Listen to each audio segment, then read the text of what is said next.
Everybody seeing this well? How can you see the letters? The letters in the, how far can you see? Kind of? Okay, so here's the thing. We had a chatbot that speaks one word at a time. Now, I don't know, have you ever tried pressing the middle button on the WhatsApp autocomplete and seeing what sentence comes out? I did it, and it goes, hello, how are you feeling this week, and your kind wishes for a wonderful weekend with your kindness and happiness for your family, love for you and your kindness. It doesn't make a ton of sense, right? But if you look at it, every 4 or 5 words make sense. Hello, how are you feeling? And happiness for your, and so on. So it kind of sounds like Dory, right? Like Dory who forgets what it's saying, or like the guy from Memento, you know? Because it starts talking about food and then gets a word and then continues talking about sports and then says ball and then starts talking about ballroom dancing, and it just kind of doesn't keep context, but it still kind of like keeps a little bit of a conversation, right? And by the way, it knows a lot about you because this is trained with the stuff I talk about. Hello, happiness for your kindness. I didn't know I was such a sweetheart. But it's also a multilingual tool, so I tried this in Spanish. I said, hello, how are you in Spanish? And then it went, hello, how are you? I'm sorry I can't submit the paperwork today. We can try next week, but... so I think it doesn't know how to talk, but it does know that if you want to get something from me, you shouldn't ask in Spanish. So here's the question, okay? Here's the question. We already had the chatbot that speaks one word at a time. We needed to make it good. So how did it go from this thing that sounds like it has no idea what it's talking about to something that will tell you about, I asked it, Plato's philosophy applied to artificial intelligence, and it gave me this amazing essay. So how do you do it, right? And the way you do it is when WhatsApp autocomplete is generating one word, it doesn't have too much of a context. It can only see like 3 or 4 words behind. So it can only come up with a word that finishes that little sentence, and that's why it doesn't keep context. On the other hand, when ChatGPT wants to come up with this word here, probabilities, it can see the whole thing. It can see kilometers to the back, okay? Not only that, that's a lot of stuff to look at. It knows where to look. So this word probabilities, it says, well, I'm going to look at all the stuff that I said that was similar to that. So if I talked about sports an hour ago, then I talked about food, and now I'm talking about sports again. It looks at what I said an hour ago. That's the attention mechanism, okay? So it knows how to look for what the most similar things are to what I said. So attention is all you need. So we're going to dedicate like 90% of today to attention, and then the rest for like the other parts of the transformer mechanism. But attention is a huge thing, and really, how did we get these things to talk? Well, first of all, there's a lot bigger computers. There's a lot more data. But the one foundational advancement was the attention mechanism. I would say that if ChatGPT is the DeLorean from Back to the Future, then the attention mechanism is the flux capacitor, the one that makes it travel in time. I see a youthful crowd, and I realize that this probably reveals my age, so I have a slightly newer reference. If ChatGPT is the Iron Man suit, then the attention mechanism is the arc reactor. It's the one that makes it work. The attention mechanism is the one that makes the whole thing work. So I'm going to tell you what we're going to talk about today. Why is it that large language models work? Because the attention mechanism makes them work. Why does the attention mechanism work? Because of similarity. Because similarity is the one that tells you what are the similar things you said to focus on more than the ones that are not similar. And similarity lies on top of embeddings, which are really important thing. So this is basically, we're going to go from the bottom to the top today, okay? And this is all in the transformer architecture. If you look at this ugly transformer architecture, blah, blah, blah, the red stuff is the embedding, the yellow stuff is the attention, and the blue stuff is this sort of the old WhatsApp autocomplete neural network. We learned neural networks yesterday, so basically that's the main part of it. You just basically take the old neural network and attach a bunch of rockets to it, the attention, the embedding, and just make it go like crazy. Okay? All right. So this is the whole basically how I see that transform mechanism. First you say, write a story, that's the input. Then it goes through something called tokenization that we'll see. then through the embedding that we'll see, then through positional encoding, then it goes through a series of transformers block that have attention and a neural network, and then a softmax, and then the end. So we're going to see all these moving parts today, and as I said, 90% on attention and 10% on all the other ones. By the way, all these slides are going to be shared, and I have videos about this, so if you're taking notes, I recommend just kind of like, don't worry about it, and just stay with me. So this part is the WhatsApp autocomplete, and this part is the attention mechanism. So let's talk about embeddings, because I sold attention, but embeddings actually, in my opinion, the most important thing in many fields in machine learning. And embeddings are basically the translator between human and computer. Because humans, we talk in words. And computers, they don't know what a word is. The smartest computer doesn't know what any word is. They only talk in numbers. So we need a bridge between words and numbers. And that bridge is the embedding. And the better the embedding is, the better everything becomes. If tomorrow somebody comes up with a 10 times better embedding, believe me, 10 times better than the language models are going to be. But so embedding is basically something that sends words to numbers. I don't like numbers. I like more like positions of words flying around. So I have a quiz, by the way. This is the first quiz. It's not graded, but this is the first quiz. I have a bunch of words here. I have like a soccer ball, like a football player here, strawberry, a bicycle, a castle. And you're going to tell me where in here would you put the word apple. Notice that here I have the coordinates, right? So like, for example, tennis is 1, 5, because for the tennis ball, I do 1 horizontal and like 5 vertical, okay? So where would you put the word apple? And I'm going to give you 3 options, A, B, or C. So who votes for A? Raise your hand. No. Who votes for B? Who votes for C? Perfect. Good job. You all passed the quiz. I would put it at C. Amazing. Why would I put it at C? Because the least I can ask of an embedding is that puts the fruits with the fruits, right? Like, it's not going to put the fruits with the bicycle. And that's pretty much the one thing about embeddings. They have more things, but it's just basically you send a word to a bunch of numbers, and if you have similar words, they go to similar numbers. I don't know the numbers that Apple goes to, but they hopefully be similar than the ones that pear goes to, right? Now, I did it for 2 numbers, right? Because we can always visualize 2 numbers, or 3 because we can build in 3 dimensions. But in reality, the computer can fit a lot of numbers. I've seen all the way to 4096. The embeddings of like ChatGPT and stuff, they use maybe 1024 or a few hundred numbers. And it's just a bunch of numbers that describe every word. And here's what I like to look at embeddings, okay? I like to imagine that every single number is a property of the word. So maybe the color, maybe the size, maybe I don't know, a bunch of things. And many of them, most of them are just not, we can't decipher them. The computer just figured some property, and we can't read them. But if we imagine in our heads that every column in this embedding, every single coordinate is some description of the word, then we are good, okay? Okay, so you did very well in the first quiz. I have another one, and it's still easy. So here, check it out. In the top corner, I have a strawberry and an orange, okay? In the bottom corner, I have a cell phone, a smartphone, and the Windows logo. You're going to tell me top right or bottom left for the words that I'm going to give you. And I think you can just yell. So just yell top or bottom, okay? And it's going to be rapid fire. Where would a cherry go? Top. Good job. Where would an Android go? Yeah, you're on fire. Where would the laptop go? Bottom. Yeah. Where would a banana go? Top. Amazing. Where would an apple go? It was a trick.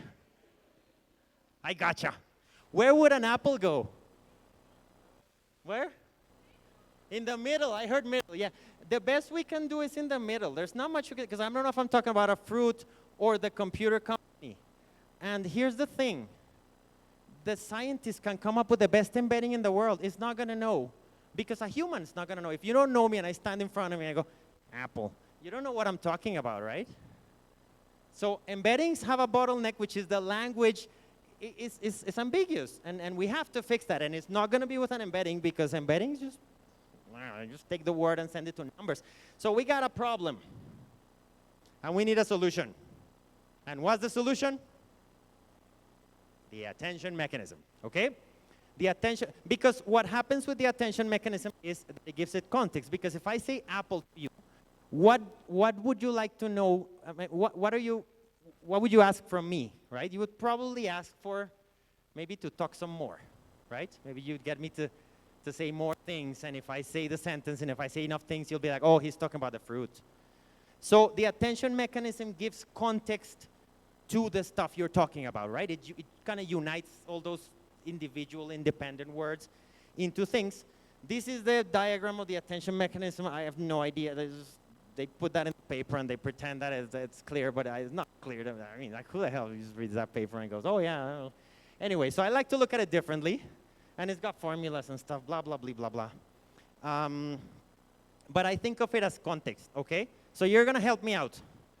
I have two sentences. Please buy an apple and an orange, and Apple unveiled a new phone. So the first one, what am I talking about? The fruit. And the second one, the computer company, right? What word gave it away in the first and in the second? What word gave you the hint that maybe I'm talking about a fruit or a computer company? Thank you. Orange, amazing. And in the second one? Phone, right? It's not buy, it's not please, it's none of those, right? It's orange and phone. And so we're going to basically use orange and phone to kind of modify the apple, to pull the apple in their direction, quite literally. Oh, yeah. So here I have the orange, here I have the phone, and here I have the ambiguous apple. And what we're going to do is, in the sentence where orange appears, orange is going to pull the apple in its direction. That's all it's going to do, okay? And in the sentence where the phone, then the phone is going to pull the apple. So the new coordinates of apple, if I'm in the first sentence, no longer are these 6, 6. Now it's like 8, 7 or something like that. So I modified the embedding that now carries information of what I'm talking about. This embedding now knows that the apple is closer to the fruits. And if I'm talking in the second sentence, the embedding now knows that the apple is closer to the phone. And this is done very slowly in tiny steps, but a lot. And so you're giving basically, this is giving the embedding information. This is the formula. It looks ugly, but this is that encoded. The Softmax makes sure you're moving in a line. I'm super happy to go through the formula in the tutorial. If you want to know, just ask me. Okay, I'm not going to go over here. But it basically says that. Now, here's the problem. We kind of cheated. We kind of cheated because we knew that orange was the word and that phone was the word. And that, I don't know, that's human. We figured it out. The computer has no reason to know. So for the computer, all the words pull, right? Please, buy, and all the words are going to pull the apple. So now what's going to happen? That the apple's going to be pulled in all directions, and it's not going to know where to go, and it's going to get all confused. How do we fix that? Well, turns out that we're in luck.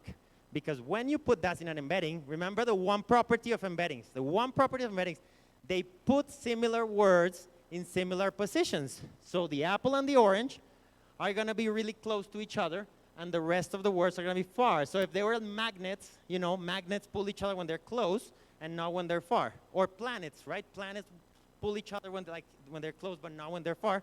So therefore, we just make sure that in this formula, the words that are close by get pulled a lot, and the ones that are not don't get pulled, and then everything pulls everything. So apple also pulls. But this word exerts very little influence, whereas orange really modifies it, okay? And so we have something like the universe, where the Earth and the Moon pull each other, but Saturn does nothing because it's really far away, okay? The formula is not the same as for gravity, the one you learn in physics. Is that softmax thing I gave you, but it's basically that. So yeah, basically, so here's the thing. If I say apple, and I've been talking about fruits for an hour, there's a really heavy galaxy here of fruits. And so that pulls the word apple. So now you know that very likely I'm talking about an apple fruit. I could have changed topic. Sometimes I'm like that. But very likely I'm talking about a fruit apple. Okay?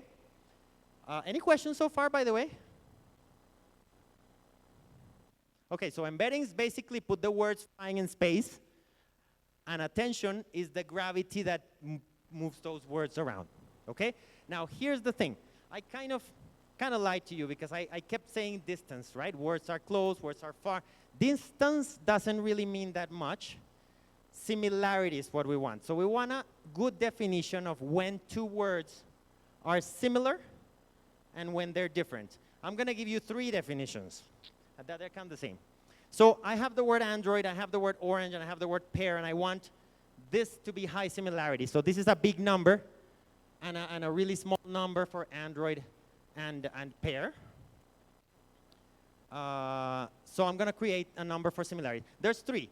The first one is just distance, right? We can use the distance. Pear and Android are far, and orange and pear are far. So I just come up with a small number for when you're far and a big number for when you're close. But that's the one we're going to use the least. The next one is angle. So angle is basically we draw the angle that they form with the center, with the 0 point. And if you have a big angle, means you're far, and if you have a small angle, means you're close. That's actually way better. And the third one's dot product. Raise your hand if you've seen dot product. Cool. An educated crowd. The dot product is basically you take the first coordinates and add them, multiply them, the second coordinates and multiply them, and you get a large number. I'm going to be honest, a dot product didn't look so great to me. Like it doesn't, I don't know, it didn't make that much sense the first time I saw it, right? Why were you going to take the product of things and add them, and it's supposed to be big if they're similar and small if they're different. So I don't like to call it dot product. I like to call it the Tinder similarity, okay? So the Tinder similarity works like this. I want to see how similar 2 people are because I want to match them on Tinder, okay? I'm going to use this Tinder thing in the whole thing, so you get used to the analogy. And so I asked them some questions. One is, do you like long walks on the beach? And the second one is, do you like pineapple on pizza? Those are deal breakers, right? And for the people, I put a 1 and a -1 if they say yes or no. So let's say this is a great match. They both said yes to walks on the beach, and they both say they don't like pineapple on pizza. So that's a good match. On the other hand, these 2 people disagree on long walks on the beach and disagree on pineapple on pizza, so that's not a good match. So how do we measure that? Well, what about multiplying the entries, right? I have an answer that's +1 or -1. If I multiply, so these 2 on the top are a solid match, and these 2 on the bottom are a pretty weak match, right? If I were to take the product of their answers, then here I have 1 times 1, and here I have -1 times -1, and they're both 1, because product of -1 and -1 is 1. That's a good thing, yeah? On the other hand, and then I add them and I get 2. So I'm adding every time they match and subtracting every time they don't match. And then in the other one, I have 1 times -1, -1 times 1, which is not good at all. It's 2 negatives. I add the 2 negatives and I get -2. So the dot product is basically that. And I can do it with other numbers. So basically, in the dot product, if I want to find the dot product of orange and pear, then I just, I'm going to be very optimistic with my embeddings. You see, this horizontal edge is how much fruitness you have. So fruits are to the right. And the vertical one is how much technology you have. So Android is on top, okay? And in my dot product, I'm just going to basically match the 6 and the 7 and multiply them, and the 2 and the 1 and multiply them, and add that, and I get a big number. Over here, 6 and 1, 1 and 8, add the multiply, and I get 42, 44 for that one, and 14 for that one, because here the big numbers match, because they're similar. Here the big numbers don't match because they're different. So dot product captures that, okay? Large dot product, large similarity. Small dot product, small similarity. So Tinder similarity is very useful in large language models. And the other one is the cosine. So if I say, okay, pear and Android made a really big angle, whereas pear and orange make a small angle, therefore, the pair and orange are not similar. The trick is I take the cosine, because the cosine of a small angle is a big number, and the cosine of a big angle is a small number. So that's why it's called cosine similarity. Now, I have a question for you, because this is weird to me, right? Why on earth will you use angle instead of actual distance? Yeah, like if you're there and I'm here, like we're 5 meters apart, like who's going to be so nerd to say like the angle between them is no, it's like distance, right? Why would we use an angle? Any ideas?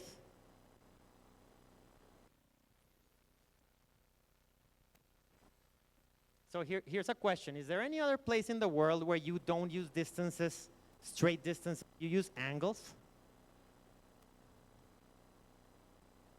Here's a hint. Is there any other place in the world where we use angles instead of distances?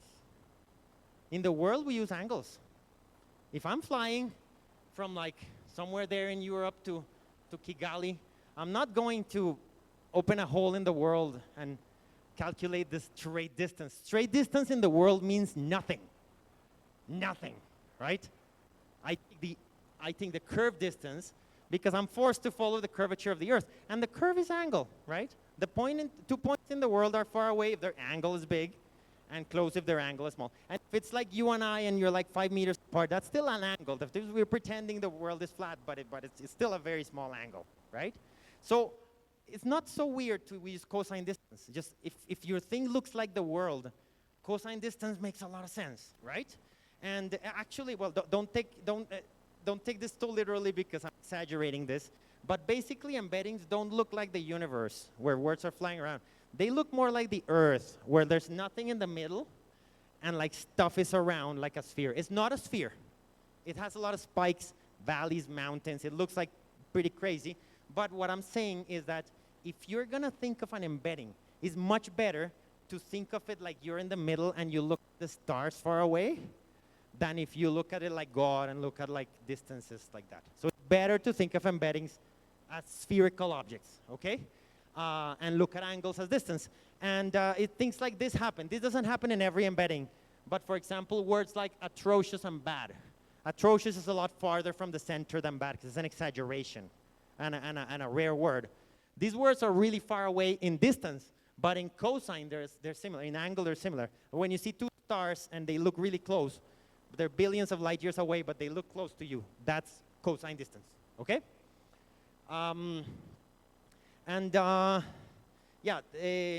So I think I promised 3 things and I told you 2.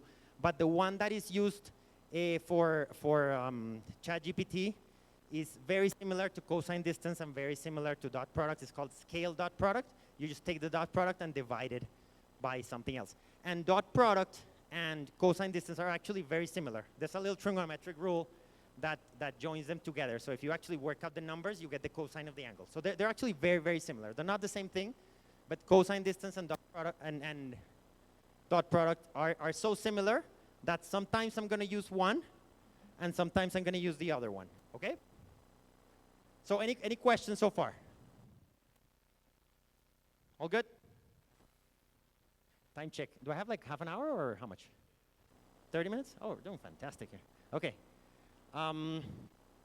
So the question is, are we done? I mean, we have that embeddings, our words flying in space, and attention is the gravity that holds them, and there's distance is not really the way to look at them, but similarity, which is the cosine they form with the angle of the center, blah, blah, blah. Are we done? The answer is we're not even close to done, okay? Because I put similarity as like a really nice thing, but similarity is actually way more complicated. Finding out if 2 words are similar is way harder, okay? And for that, we have something called the keys and the queries matrices. Put up your hand if you heard about the keys and the queries matrices. Cool. All right. So here's the thing. What's a matrix? Right? You may have seen a matrix. Who can tell me what a matrix is? Don't be shy. Somebody just say.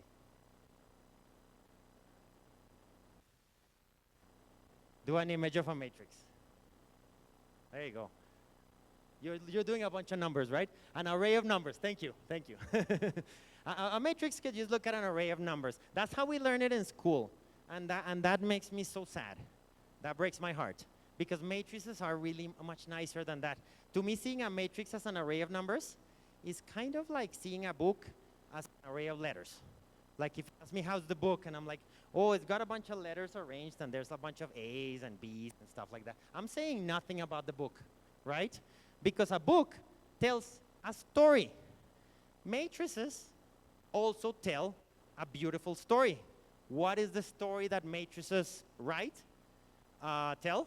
It's the linear transformations, okay? When I see a matrix, I try not to look at it as an array of numbers. I try to look at it as a linear transformation. And when you look at the key query and value matrix as a linear transformation, everything just becomes kind of prettier. So what's a linear transformation? A linear transformation is, let's say you take an image, and I like to take an image of a dog, and you could do things to this image, right? You could rotate it.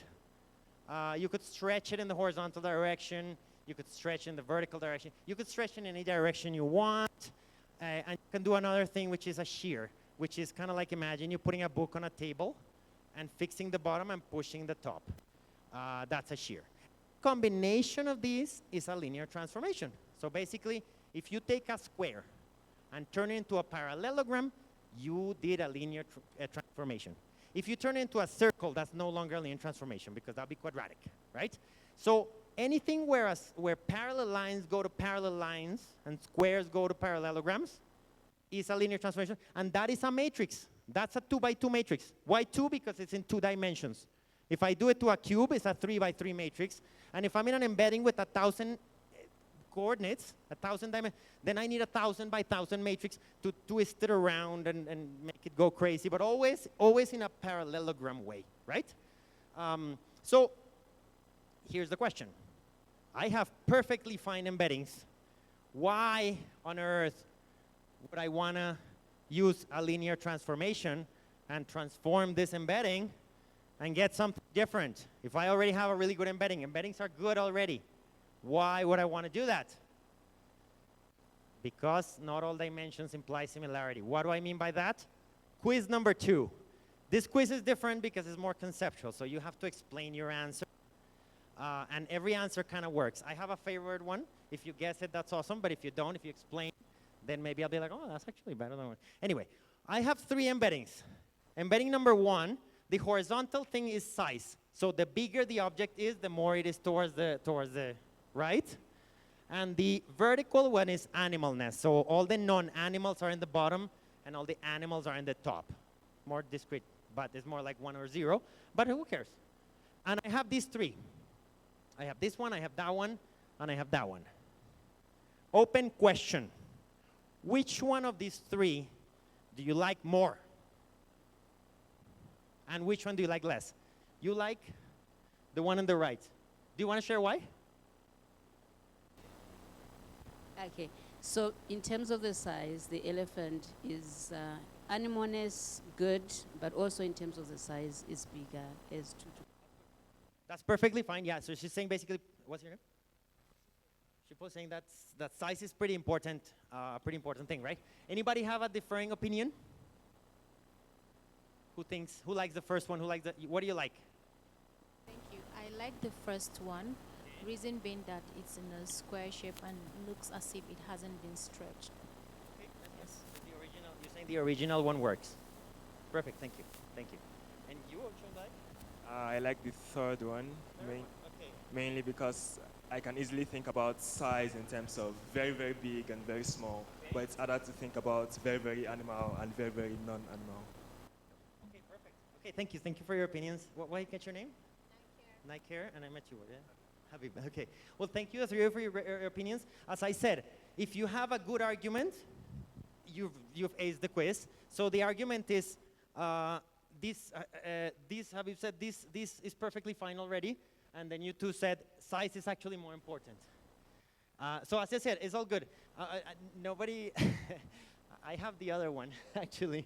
I kind of liked the second one more, but this is my opinion. And I again agree to disagree, but I didn't. I had the third one as the least one. But as I said, as long as you have an argument. Why did I go for the second one? because the point is, which is more important, size or animalness?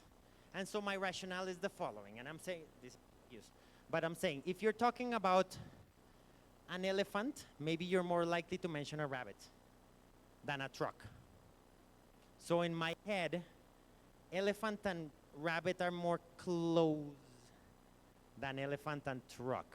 So I kind of thought that maybe this one works better. But again, if I'm filling a ship, a container ship with stuff, I want this one because I want these two things to be more similar, right? I don't care what you are as long as it's big or small.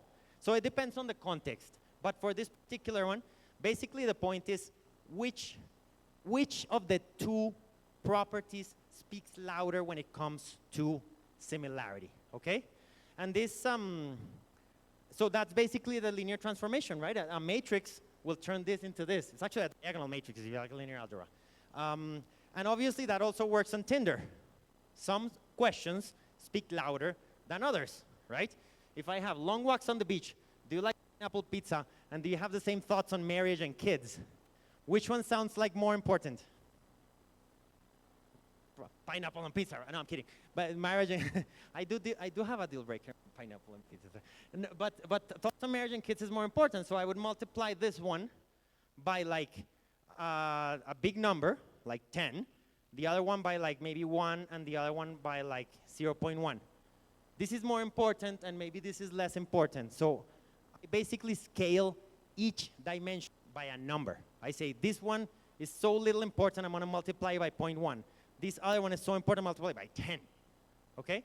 And I'm doing a linear transformation. Okay? Okay, so all clear with that? That was the first reason, that not all features imply similarity. The second one is that sometimes you have to combine dimensions. What do I mean by that?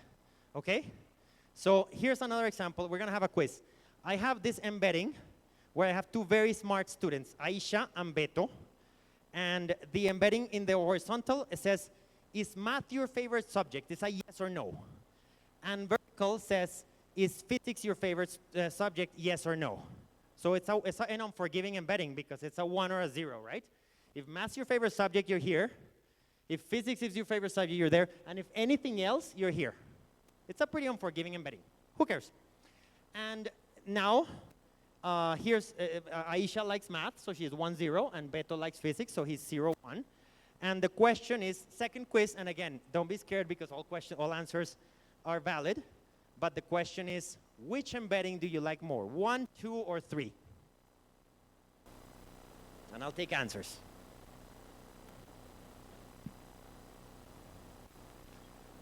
Let's see. I can. We got. Okay, yeah, sure. What do you like more? Okay, hi. My name is Fatima. I Hi, like Fatima. the second one because in any way around maths and physics are so close, so we can't separate them. Perfect, Fatima. Yeah, great job. We actually agree. I think that one for the same reason. Anybody else? Any other thoughts? You can have a different one and give me an answer, a reason, right? Yes. What's your name? My name is Frank. Hi, Frank. I agree with her. I think I like the second one better. Okay, let the second one Because better. it makes good students very close, Exactly. regardless of maths or physics. But more importantly for me, it separates bad students from good, It- very it- good so- students from very bad students. Say that the same. I say more importantly for me, it separates very good students Okay. from very bad students. Yeah, I guess, I mean, if you like, yeah. I mean, maybe you can like other subjects and be good, but, you know, sure. I think this is it's safe to say that this may be a good math, physics liking crowd, so. Yeah, so I agree with both of you. Obviously, there's an argument for this and there's an argument for this, but basically, yeah, of course, if a student likes math a lot, it's not that different from a student that likes physics a lot. Like maybe if I switch from math to physics one day, I don't want to go from here all the way to here. I want this to be closer, right? And so basically, yeah, I also like the second one and not so much the third one, and the first one's okay. So here, it's not about scaling dimensions. It's about combining them, right? Because check out what happens. This, I have a 1 or a 0 or a 1, and I want to modify this table a little bit to make it more forgiving, to make it more smooth. These two are too far. So what can I do? Well, I can take the score for math, and I say, if you like math, then I'm going to say you like 50% physics, okay? It's fair. Maybe 50, maybe 80, maybe 10. You know, I'm going to say 50. And so I'm going to take the math score is the math score and add 50% to the physics score if you like math. And if you like physics, then and that means she gets moved in the physics direction 1/2, right? Now, the same thing happens with Beto. You have 1 for the physics score, and then you add 0.5. Because if you like physics, then I'm going to say you like 50% of math, okay? And then Beto gets moved closer to Aisha. And all of a sudden, this embedding got better. What happened in the embedding? What was the linear transformation? I went from basically math becomes math plus 50% of physics. Physics is vertical. And physics becomes physics. Physics becomes physics plus 50% of math.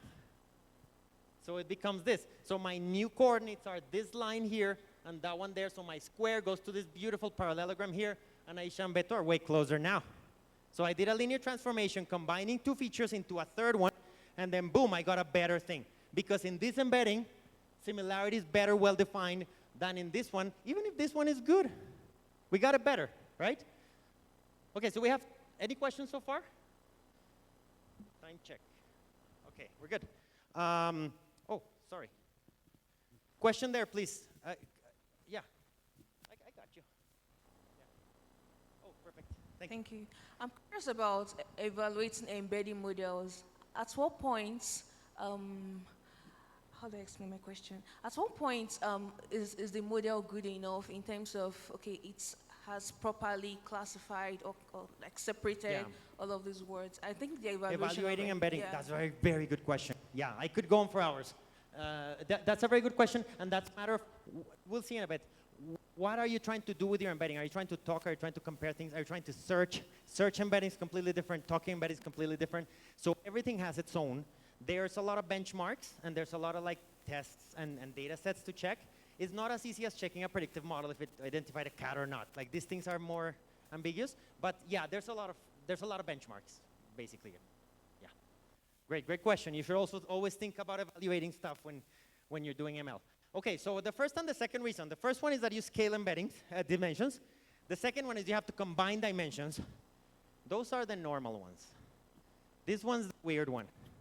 The pool doesn't have to be symmetric. That's really weird. But here's basically the idea. I've always been saying that words pull each other based on how similar they are. That's a lie. I'm so sorry. I meant, let's say you have a word 1 and a word 2. They don't pull each other the same. One word pulls the other one more than the other one pulls the first one, often. Okay? Why would it happen? Help me out, okay? Oh, and this is like planets, right? Jupiter pulls its moon way more than the moon pulls Jupiter because it's just bigger, right? So gravity is all over the place. It's not fully symmetric. I mean, the force is symmetric, but not the mass. So help me out. I have the word fisherman and the word net. Which one do you think pulls the other one more and less? Does fisherman pull net or does net pull fisherman? I think I heard the right answer, but can you maybe say it louder? Good. You heard, yeah. Good. Fisherman pulls net more. Why? Because if I'm talking about a fisherman, I'm probably going to talk about a net. But if I'm talking about a net, I may not talk about a fisherman, right? Because if I'm talking about a fisherman, so fisherman pulls net more than net pulls fisherman. If I'm talking about a fisherman, I'm likely to say net. If I'm saying net, I could talk about a tennis net, a badminton net, the internet, a net of whatever. Fisherman may not come up in that conversation. So the pool is not symmetric. Think about this. There's a movie called The Fisherman. I'm pretty sure there's a net in that movie. There's a movie called The Net. I'll bet you anything that there's no fisherman found in that anywhere in that movie, okay? So attraction is not symmetric, okay? And that also happens in Tinder. I mean, come on, right? We know this. It's not like we don't just ask questions, go over all the questions, and be like, you're very similar to you. I'm pretty sure you're just going to get married, and you can't use that, right? Because it's not about how similar they are. You got to split into what a person offers and what a person wants.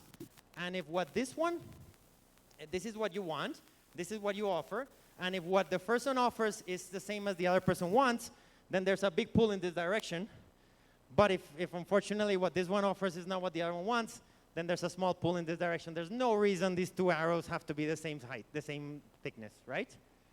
The same happens with words, right? It's the exact same thing. There are some properties of fisherman that are pullers, and some properties of net that are pulled, and that's what you match if you want to know how much fisherman pulls net. And for the other way around, it's a completely different thing, okay? So now here's a problem. If I only can transform the embedding, and I can only calculate similarities between words, I can't do very much in terms, I can't get two things here. I can't get a pull in one direction. They're as similar as they're far away from each other. So what can I do? Any ideas? Oh, I gave it away. I'm so sorry. I have two transformations instead of one transformation. The keys transformation and the query transformation. And each one is completely different. They're completely different. And now I don't calculate similarity between the same embedding. I kind of, bear with me, this is going to look a little weird, but I promise it'll make sense. You kind of put them together. The keys is the green, the pullers, and the queries is the orange, the pulled. And then you want to match, if you want to find out how much fisherman pulls net, you look at the green fisherman and the orange net, the key fisherman and the query net. And if you want to know how much net pulls fisherman, you look at the key net and the query fisherman. Look how far away they are. I did some magic here, but look, this is far, and these are close. There's your asymmetric pull, right? Now that looks a little magic, so I come up with a numerical example. This is one of my favorite examples. This is me. No, it's not because I appear. It's because Taylor Swift appears. And I'm a huge Swiftie. I'm a huge fan of Taylor Swift. Question for you. Who pulls the other one more into the conversation? Do I pull Taylor Swift, or does Taylor Swift pull me? Well, you're so nice, but I can take it. I can take the answer. Who would pull more the other in the conversation? Taylor to me? Lift your hand. Me to Taylor? Yes, you all got it. Perfect. I pull her more than she pulls me, right? Which is, because think about this. If two people are talking about me, since I'm such a Swiftie, they'll be like, where's Luis? Oh, he's probably at the Taylor Swift concert again.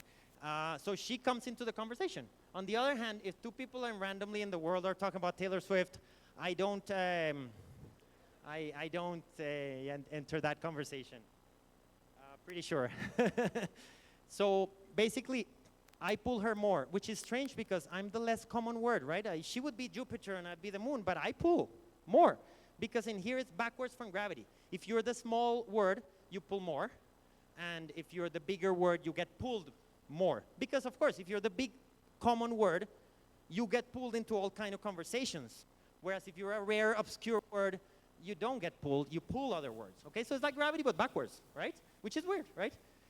So let's do a numerical example. I'm gonna have an embedding where this coordinate says, do you like pop music? My embeddings are all very optimistic and nice. Embeddings in real life are horrendous, but in my embedding, this is likes pop music, and this is makes pop music, okay? So where am I in this embedding? I'm at 1, 0, because I like pop music, I get a 1, and I don't make pop music, so that's a 0. And so I'm here, right? And then where's Taylor Swift? Well, she's at 1, 1, because she likes pop music, and she makes pop music, so she gets a 1 and a 1, right? And therefore, the question is, sorry, I'm gonna redo this. If I wanna find the similarity between Taylor Swift and I'm not gonna take the dot product, this one times this one, and this one times this here, and say, oh, we both like pop music. We both pull each other into a conversation. That makes no sense, right? So dot product doesn't work. What I need to do is I need to match one of the top with one of the bottom. What would I match? Well, help me out. From the two features, likes pop music and makes pop music, which one is the key, the puller? Yes, likes, good job. Likes pop music, and the pulled is makes pop music. Why? Because if you like pop music like me, then I pull like The Weeknd and Bruno Mars and Beyonce into the conversation because I like pop music. And if you make pop music, you get pulled into all these conversations of people who like pop music. I think those people are like pop music. There's a bunch of Swifties here. Anyway, so what do we need to do? We don't need to do the dot product of this times this. That's not right. We need to find out how much I pull Taylor Swift. We take my key likes pop music, and her query makes pop music. And because she makes pop music and I like pop music, there's a big dot product there, and I pull her into a conversation. I need to multiply that by that. There's the 1.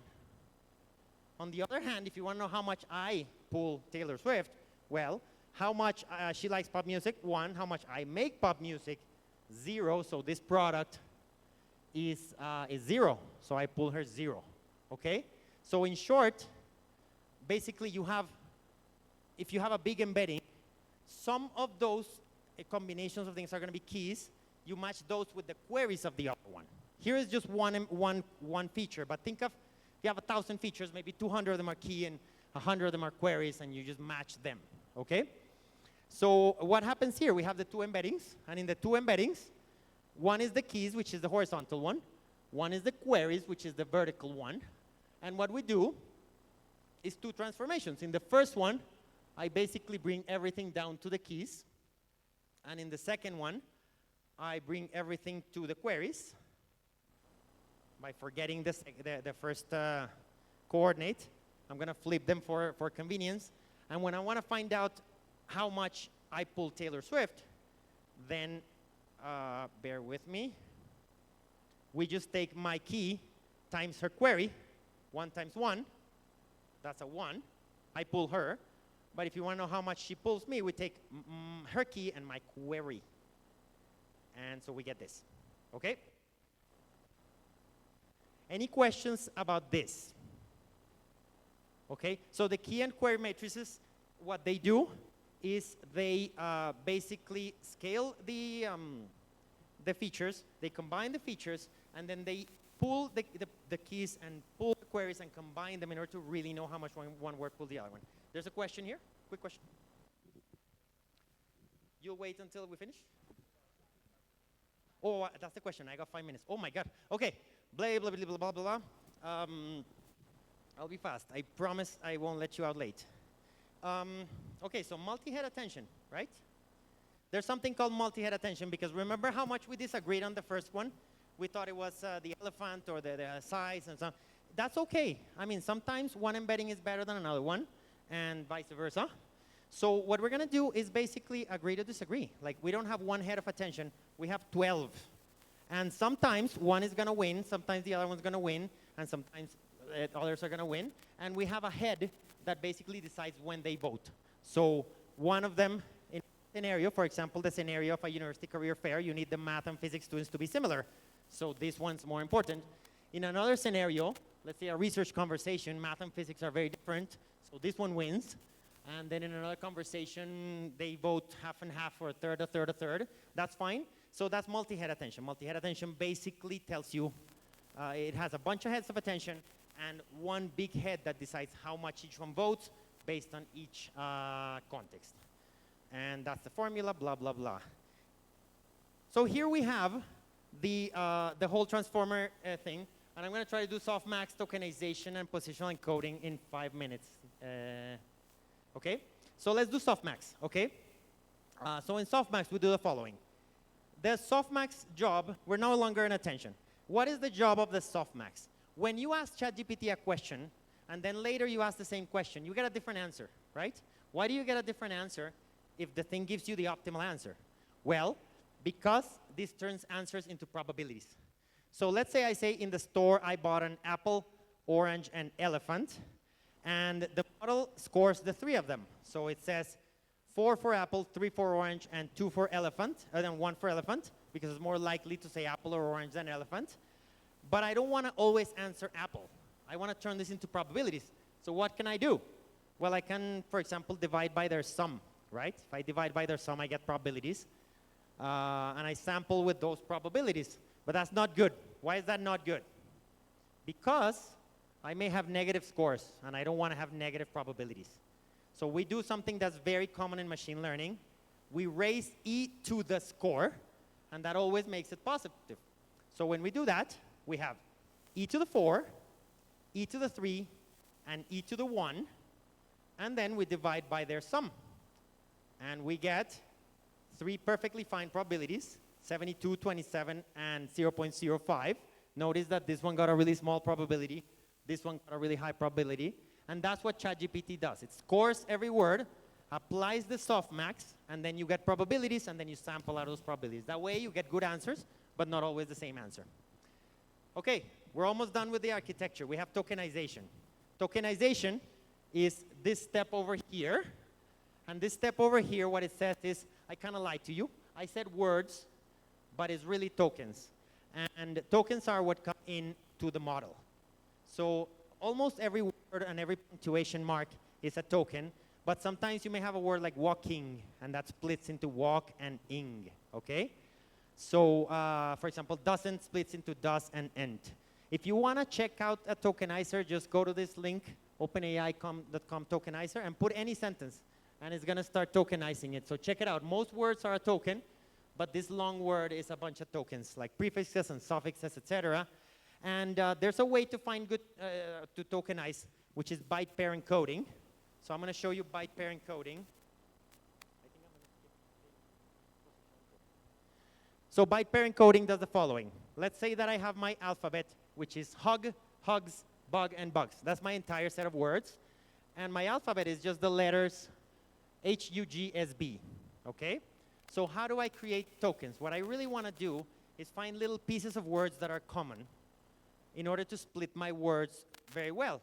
So I have a question for you.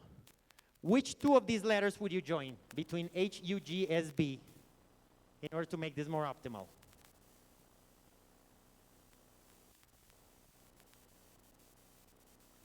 I think you said the right thing. Well, let's count the pairs, right? The pairs are, how many times do H, U appear together? Twice. How many times does U, G appear together? 4 times. Actually, 4 wins. So we're going to join U and G as one token. We're going to add it here. And now we have UG. So now we rewrite this because UG is a new letter. We just joined them, right? Now, which 2 symbols would you join?